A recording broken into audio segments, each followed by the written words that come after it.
जो बच्चे क्लास 8 से क्लास 9 में गए हैं उनके लिए एक बेहतर अपॉर्चुनिटी है। तो सिलेबस 8 में आपने फोर्स पढ़ा होगा, फोर्स का डेफिनेशन पढ़ा होगा, it is the pull and push. इतना पढ़ के रट के आराम से स्कूल में एग्जाम हुआ होगा, आप लिख कर आ गए हो। पहले पढ़ाएंगे, सबसे पहले हम लोग पढ़ेंगे कुछ बेसिक मैथ्स। बहुत सारा बेसिक मैथ्स जो है वो किस में यूज होता है? फिजिक्स के अंदर यूज होता है। इस 9 में जो है ये सब चैप्टर्स एक दूसरे से रिलेटेड है। हेलो मेरे प्यारे बच्चों, मेरे नन्हे मुन्ने बच्चों क्लास 9 के, मैं हूं आपका फिजिक्स मेंटर वसीम सर और मैं स्वागत करता हूं विद्या विस्तार के इस यूट्यूब चैनल पे। तो आज हम लोग क्या सीखने वाले हैं? फिजिक्स का एक बेसिक कॉन्सेप्ट। जो बच्चे क्लास 8 से क्लास 9 में गए हैं उनके लिए एक बेहतर अपॉर्चुनिटी है। तो हम लोग क्या करेंगे? इस बेसिक कॉन्सेप्ट को क्लियर करेंगे। तो चलो बच्चों स्टार्ट करते हैं। होता क्या है, अभी आप क्लास 9 में आप चले गए होगे, ठीक है? क्लास 9 में आप जब गए होगे, बहुत सारा चिंता हो गया होगा। क्या क्या चिंता हो गया होगा? कभी फॉर्मूला आ जा रहा है, कभी न्यूमेरिकल्स आ जा रहा है, इससे आप बहुत परेशान हो। लेकिन अब फिजिक्स के लिए चिंता नहीं करना है, क्योंकि आपके सामने है वसीम सर। चलो आज हम लोग ब्रिज कोर्स पढ़ेंगे क्लास 8 से 9th वाले के बच्चे के लिए फिजिक्स। ठीक, ठीक है। होता क्या है इसमें, अब हम लोग को छोटी छोटी बात को समझना है। हम यहाँ ये चैप्टर्स को हम लोग क्यों पढ़ रहे हैं, ठीक है? यहाँ सबसे पहले हम लोग सिलेबस 8 को देखते हैं। सिलेबस 8 में आपने फोर्स पढ़ा होगा, फोर्स का डेफिनेशन पढ़ा होगा, it is the pull and push. इतना पढ़ के रट के आराम से स्कूल में एग्जाम हुआ होगा, आप लिख कर आ गए हो, यही हुआ होगा, है ना? लेकिन जब हम क्लास 9 में जाते हैं तो एक अच्छा खासा गैप मिलता है। बच्चे जो है 1 से लेकर 8 तक का जो वो सीधा सीधी कॉन्सेप्ट रहता है कि हाँ बस डेफिनेशन दिया, उसको लिखा, उसको याद किया और लिख दिया, यही होता है। लेकिन क्लास 9 से एकदम डिफरेंसेस आ जाता है। एकदम डिफरेंस आ जाएगा। क्या डिफरेंसेस आ जाएगा? कभी न्यूमेरिकल्स लगने लगेगा, कभी उसका लैंग्वेज नहीं समझ में आएगा। अब बड़ा चिंता होता है, इसीलिए फिजिक्स से लोगों को डर लगता है। लेकिन अब डरने की जरूरत नहीं है। क्यों नहीं है? क्योंकि इस गैप को पूरा करने के लिए आपके पास विद्या विस्तार एकेडमी है और मैं तो हूं ही, ठीक है? चलो बहुत अच्छा। देखो क्लास 8 में अगर हम लोग सिलेबस को कंपैरिजन करते हैं कि क्या था और इसमें क्या है।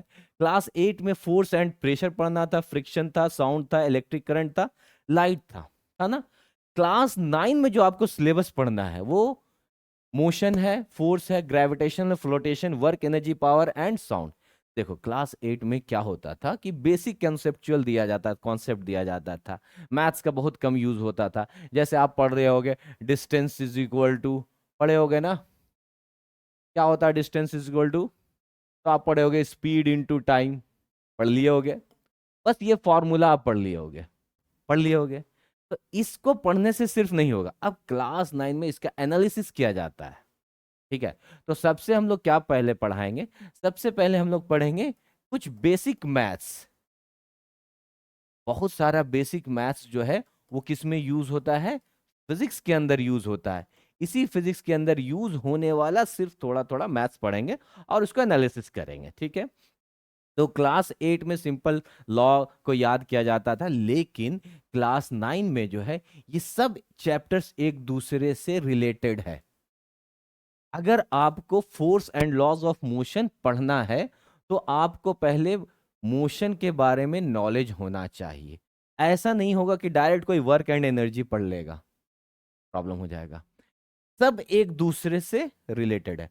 फिजिक्स का खासियत क्या है ना, कि पीछे का कॉन्सेप्ट अगर आपको याद रहा तब आगे आप आसानी से यूज कर लोगे। तो करना कुछ भी नहीं है, जो हम बेसिक मैथ्स पढ़ाएंगे उस बेसिक मैथ्स को क्लैरिटी करते जाना। कोई डाउट होगा तो एक बात और बहुत ही अच्छे तरीके से और बहुत ही विश्वास के साथ मैं ये बोलना चाहता हूँ कि कभी भी प्रॉब्लम होगा किसी भी टॉपिक में, मैं हमेशा अवेलेबल हूँ। आप किसी भी तरीके का कभी लगता है कि सर हमको डाउट नहीं है, मैं आपको लिंक, अपना व्हाट्सअप नंबर, सारा डिटेल्स दे दूंगा ताकि आप कभी भी, और देखना अगर मैं कितना भी बिजी रहूंगा लेकिन आपका जो प्रॉब्लम है उसका सॉल्यूशन जरूर निकालेगा। तो इसी विश्वास के साथ मैं आगे बढ़ता हूं उन बच्चों के लिए जो क्लास 8 से क्लास 9 में गए हैं और परेशान हैं फिजिक्स से।